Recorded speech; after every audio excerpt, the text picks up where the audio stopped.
Hey guys, welcome to my channel. For 2026, I really wanted to start posting on YouTube, and I decided to make this kind of diary style art series where you can draw with me while I talk.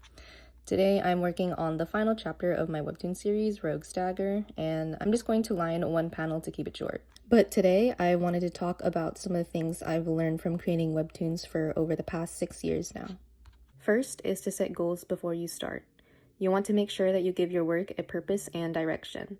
One of the goals I set for myself when I started this series was simple: to finish it no matter how long it takes. And here I am 6 years later working on the final episode. I remember watching a YouTube video about webtoon tips to know before starting that said you shouldn't start with your biggest idea first. And honestly, I kind of wanted to prove that wrong. So I made a goal to see it through to the end, which really motivated me even when I didn't feel like drawing, which leads me to my next point. My second point is it's okay to take breaks. There was actually a 2-year gap where I barely drew Rogue Stagger at all. I was creating a manga for a Japanese company and was fortunate to have it published, but at the end I just felt so overworked and burnt out that I didn't even want to touch Clip Studio Paint anymore.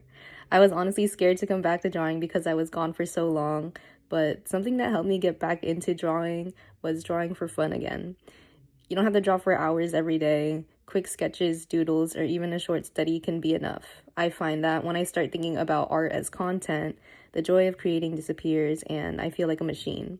So it's really important to connect with the reason you started drawing in the first place. Third, making webtoons will push you to improve, and you should use it too. When I started this series, improving my art was one of my main goals.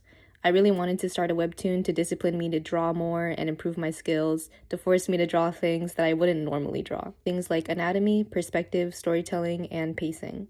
I'm definitely not saying I'm perfect now, but I can honestly see how much creating this webtoon has helped me grow in both art and storytelling. Fourth, numbers can't be your only motivation. If views, likes, or followers are the only reason you're posting, you'll burn out really fast. When I used to post a lot on Instagram, I found out that the algorithm really favored when you posted multiple times throughout the week. And knowing me, I take a long time to finish some of my pieces. So when I actually posted, I was just posting things that I really didn't like or wasn't really proud of.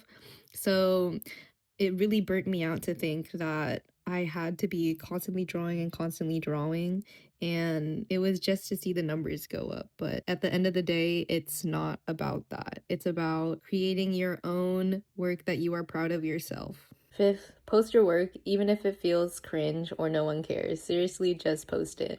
When I returned to Rogue's Dagger, I had to come to terms with the fact that probably no one was going to read the rest of it, and I was okay with that because I wanted to post it for myself and prove that I could finish a story.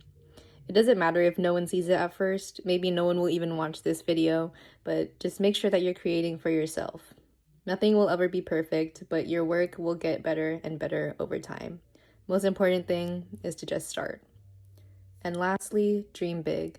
Think about a future with your art and don't give up on something that you truly love. My current job isn't related to art at all, but I still want it to be a part of my life. Even if it doesn't seem realistic right now, try changing your mindset. The world needs your art. God gave you your own creativity, your ideas, and your perspective, which are completely unique, and that uniqueness matters. You never know who you're going to inspire. Thank you so much for watching this first episode of Draw with Key. These are just some of the lessons I learned as a webtoon artist, and I hope it was at least a little bit insightful. Let me know what kinds of videos you'd like to see in the future, or if you have questions, or if you want a part 2. And again, if you want to check out Rogue Stagger, the link is in my bio.